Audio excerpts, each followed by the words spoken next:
नमस्कार, ये आकाशवाणी चंडीगढ़ है। अब आप चंदन शर्मा से प्रादेशिक समाचार सुनिए। मुख्यमंत्री नैब सिंह सैनी की अध्यक्षता में हुई हरियाणा मंत्रिमंडल की बैठक में हांसी को नया जिला बनाने की मंजूरी प्रदान की गई। इस निर्णय के साथ ही हांसी अब हरियाणा राज्य का 23वां जिला बनेगा।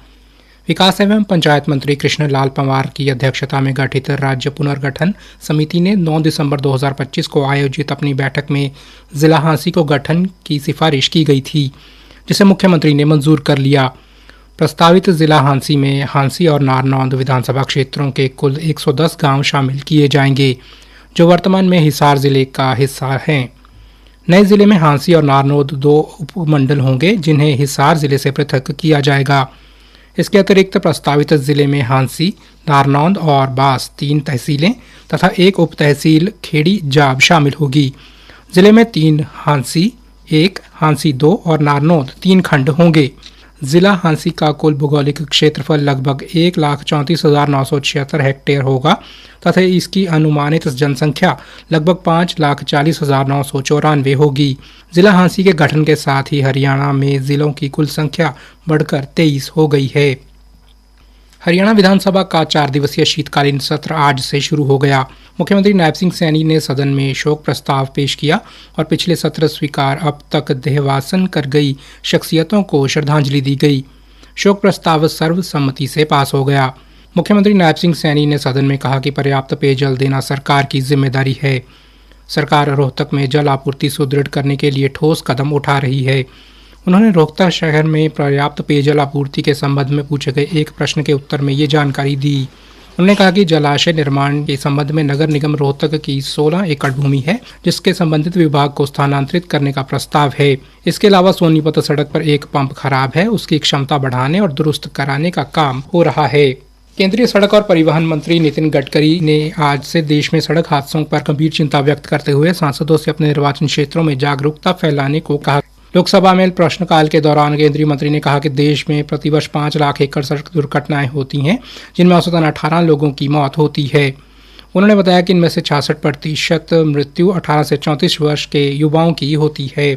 केंद्रीय मंत्री ने आधुनिक एम्बुलेंस सेवाओं के साथ केंद्रीकृत आपातकालीन हेल्पलाइन योजनाओं की रूपरेखा प्रस्तुत की। उन्होंने कहा कि राज्यों के साथ मिलकर आधुनिक एम्बुलेंस को दुर्घटना स्थलों पर तेजी से पहुंचाने का लक्ष्य है।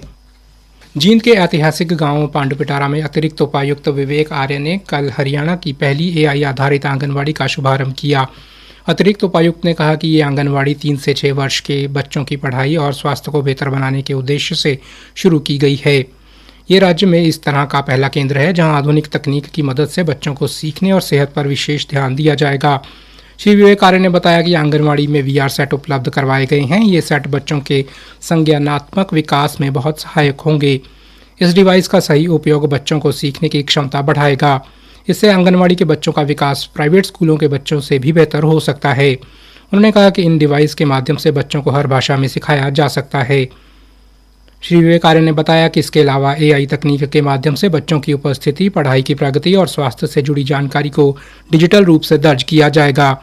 इससे बच्चों की ज़रूरतों को समय पर समझा जा सकेगा और ज़रूरी कदम उठाए जा सकेंगे। उन्होंने कहा कि इस नई व्यवस्था से आंगनवाड़ी कार्यकर्ताओं का काम भी आसान होगा। बच्चों का रिकॉर्ड रखना, सामान की जानकारी, रोजाना की रिपोर्ट और बच्चों की पढ़ाई व स्वास्थ्य से जुड़ा डेटा अब डिजिटल तरीके से आसानी से संभाला जा सकेगा। आज हरियाणा, पंजाब और चंडीगढ़ के कई भागों में सुबह घना कोहरा देखने को मिला, जिसका सीधा असर रेल की आवाजाही पर पड़ा। कई रेल समय से काफ़ी देर से चल रही है। अंबाला रेल मंडल प्रबंधक विनोद भाटिया ने बताया कि धुंध को देखते हुए सभी इंतजाम पहले से ही किए गए हैं। अंबाला डिवीजन के अलग अलग सेक्शंस में जो धुंध है वो पिछले कुछ दिनों से पड़ रही थी, लेकिन आज जो है पूरी डिवीजन में काफी सारे सेक्शंस के अंदर धुंध है। धुंध के दौरान हम लोग काफी एक्स्ट्रा प्रिकॉशंस लेते हैं। हमारे एम्प्लॉइज जो है नंबर ऑफ इंस्पेक्शंस बढ़ा देते हैं और हम लोग अपने जो फॉग सेफ डिवाइसेज हैं उनको देखते हैं कि वो प्रॉपरली चल रहे हैं, उनकी मेंटेनेंस के ऊपर ध्यान देते हैं और हमारे सिग्नल्स की विजिबिलिटी को हम लोग देखते हैं। और फॉग की स्थिति के अनुसार ड्राइवर को सख्त हिदायत रहती है कि वो अपनी सुविधा और अपने विजिबिलिटी के हिसाब से गाड़ी को कंट्रोल करेगा।